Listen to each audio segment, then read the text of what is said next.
एका गावात एक हुशार पण गरीब मुलगा राहत होता. तो खूप अभ्यासू होता, पण घरची परिस्थिती खूप कठीण होती. दिवसभर तो शेतात काम करायचा आणि रात्री अभ्यास करायचा.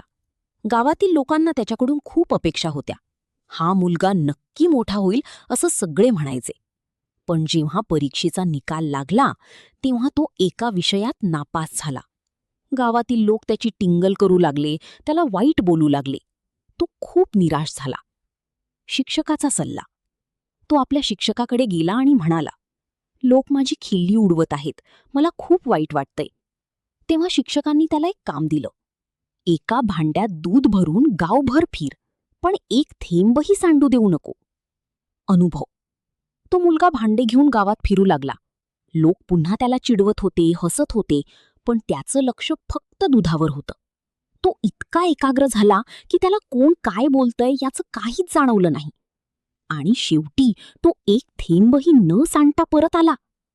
जीवनाचा धडा.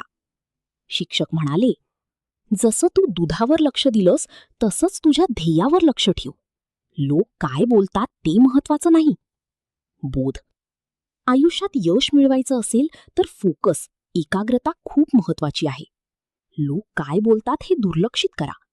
तुमचं ध्येयच सर्वात महत्वाचं आहे.